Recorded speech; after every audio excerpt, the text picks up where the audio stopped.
Hello and welcome to In the Spotlight, where we host a 15-minute conversation with industry experts leading up to shared conversations within the USBC network.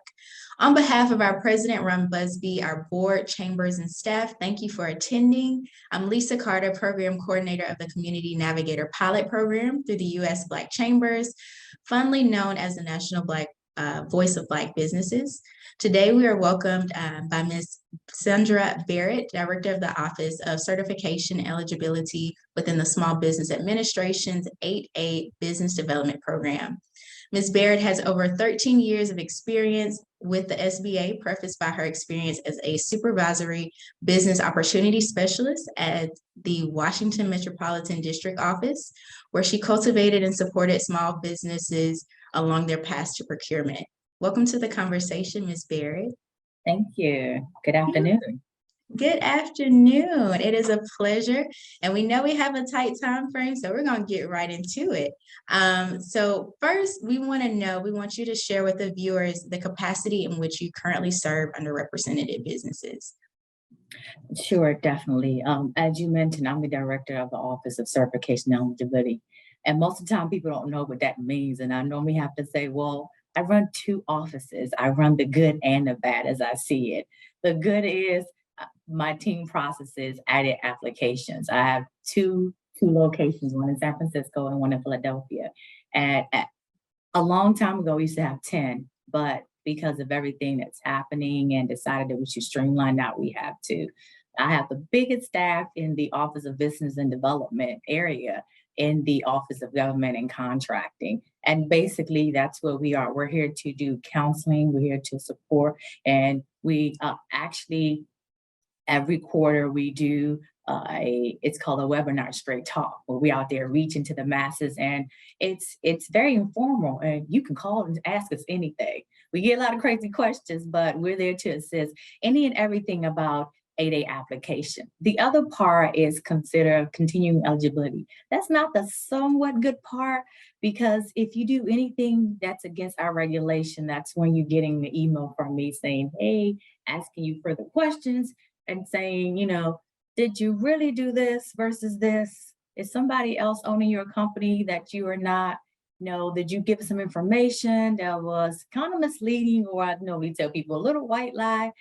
And that's the other part where it's not so exciting. But, as any federal government program, you kind of have to protect the integrity of the program.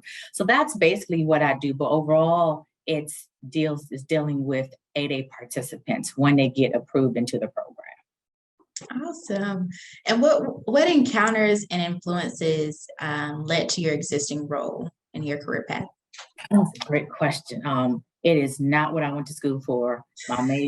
My undergraduate went to Howard University's fashion merchandising. I'm all about the arts. I don't know if you can see my little painting in the back from sipping paint, if I can say that. And it's the cherry blossom, but I thought it felt good to have it here since we're close to the Capitol building. But I grew up in a small business family, never thought about it. My parents owned a convenience store. I'm originally from Dominican Republic. My uncles are a chef. They have just various small businesses, and I think I always had it in me, but it was never out there. But fashion kind of cultivated and caught my eye versus being an attorney or a doctor. So it's been there. Studying at Howard University, I took a class of, I think it was called Small Business Entrepreneur. That was the first time I learned about small business administration. And I liked it, but I never knew that I would actually end up here until the perfect job came, and I applied to it as a marketing representative. And I enjoy kind of getting the community back where it was and just talking any and everything small business. That's where my passion came from. It was kind of weird. It wasn't the first thing I wanted to do, but I had it in me. So that's what led me to the Small Business Administration. And I've been here, I believe, 13 years. It's about 13, 14 years. That's amazing. See, I didn't know. That is a great background. And I've seen with people who have experience too, that entrepreneur connection. It's like you have that undying and unyielding support and love for those small business communities. So that is exciting. What has been the most favorable or intriguing experience that you've had as a director within your department? What solidified your career choice? Wow. Like I said, just assisting small businesses. I don't look for any praise or accolades, but what I do love at the end of the day is someone saying thank you, coming back and saying, just because you made that phone call. I get the opportunity now as a director of this division that I can make or break someone coming into the 8A program. I don't have the final decision, but I can call and say, hey, Ms. Carter, I'm looking at your application. I'm kind of like the second to last is reviewing it. Things may not look like they are going to be okay. Kind of having that conversation, talking you through it and saying, I don't know if it's going to be an approval or it's going to be a decline because I don't make that decision. But this is where we are right now. Would you like to wait? Would you like to wait until you can handle this? Because submitting it back to you and saying it's a decline, I'm not sure how long it would take you to kind of remedy this issue here that you have. So that there, having that conversation, being transparent and telling them where it is, instead of giving them that falsehood of, yeah, when you come in, this is going to happen, we're going to give it to you, and not being able to talk to you. I think that right there, now I do that almost every other day when I do have time. And when they do get in the program, they call me back and say, you know what? I'm so grateful we had that conversation because I probably wasn't ready at that time that I submitted my application. But because you said that and that voice inside of you kind of gave me that calmness to say, you know what? SBA is just not going to just decline because they feel like I'm just another company that shouldn't be in the program for whatever reason it is. They really do care. They care whether I'm approved or not approved. And now what I tell companies, and not approving your application does not mean that we don't care. We're kind of like the parents saying, take some time, learn a little bit of lesson, get your feet in the water, do what you need to do to get ready. Because when you're ready, you're going to be ready and you're not going to regret it. Because most companies tell me that if I knew what I knew, I wouldn't have submitted an application when I did. I wish I had more time. Why they ask that? Because when they come back and say, can I get 5 more years? I know we come back and say, you know what? Only Congress can make that decision. I can't, unfortunately. Oh my goodness. Well, that is definitely, and that's a great point. I think we'll touch on a little bit more in the upcoming session about some of those unknowns with certifications, maybe things that business owners should know before they hop into that boat. But in your experience, what departments of the SBA are most overlooked, but especially important for small businesses seeking to develop and scale? I would go with the entrepreneur development. That's the word that they kind of use out there, but we call it counseling. We have an overall village of counselors that and nonprofit organizations that we work for. I can name a few. We have the Small Business Development Center. We have the Women Business Centers. We have we have SCORE. We have the procurement tap. We have all these different organizations that can assist. And I believe a lot of companies do not tap into their resources. We all SBA 1, but these are companies that we work for and we partner because it's not that many of us. I think SBA have maybe about 2,000 employees. I can't be everywhere. I could if I would. Maybe you have to clone me like 3 or 4 times. But I realize that's an area that's untouched. They're not looking in. There's free classes that they provide that you can go and learn any and everything about small businesses, from accounting to how you submit an invoice to contracting, what your proposal should look like. They even touch on aid application submission. I had one agency that said this application was done very well. And I said, well, they went to one of our partners, and even to the partners was saying, SBA like 3-hole punch. If you don't do the 3-hole punch, they are not going to accept it. And they want a 3-inch binder. And I'm thinking in my head, we never created that. That's not what we're looking for.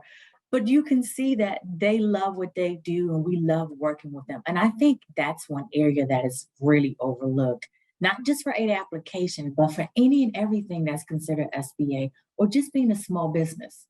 Our resource partners it's the village that holds our small businesses together. Absolutely. And see, heard it here first, folks. We have that whole department that's able to help you with your pathway to procurement certifications. We just have to use it. What companies or what businesses should apply to the 8A program? I would say the companies that have done their research to see what government is buying. You know, I can say any company can take their chance in applying to the program, but then I would not be very transparent because I can say that someone that's doing personal training and fitness could. Now, that is true, they can, because under the government, the General Services Administration, GSA, they do have a federal schedule that talks about fitness.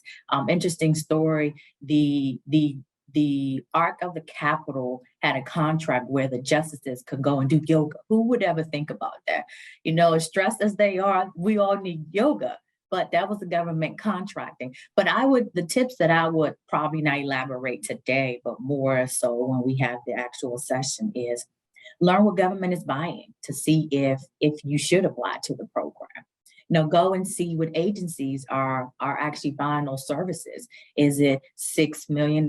Is it a $1 billion business industry? Those are the things. And then for yourself, I'll evaluate myself and say, am I ready? Do I have the capital? Meaning, if government cannot pay me on time, am I able to sustain that contract to even pay my employees? Because if not, you know, the Department of Labor is coming after you if it's a full-time or part-time employee. Do you have the equipment?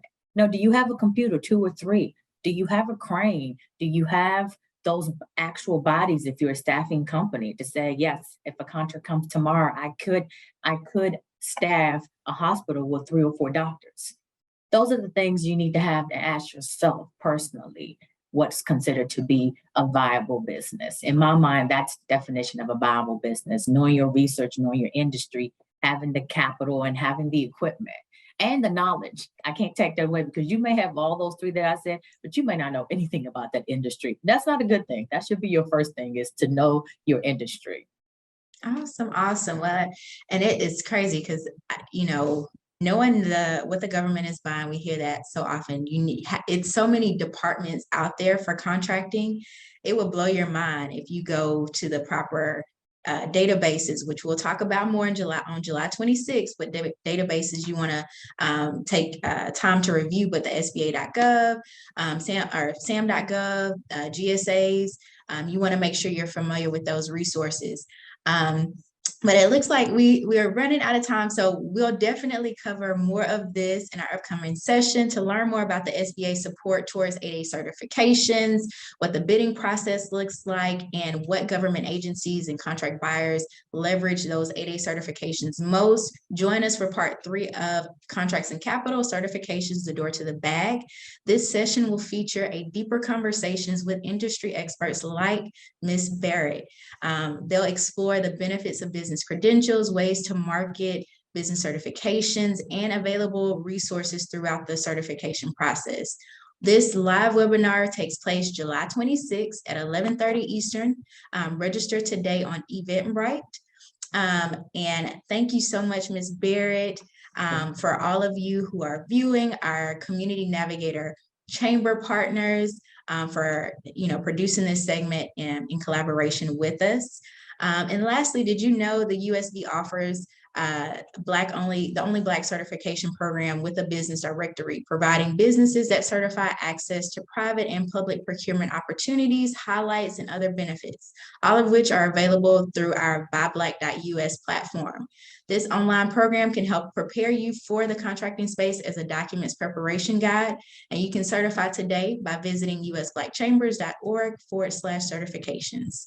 And for more of these events, be sure to follow us on social media at usblackchambers.org. And if today's session activated additional questions, contact us at programs@usblackchambers.org. Thank you.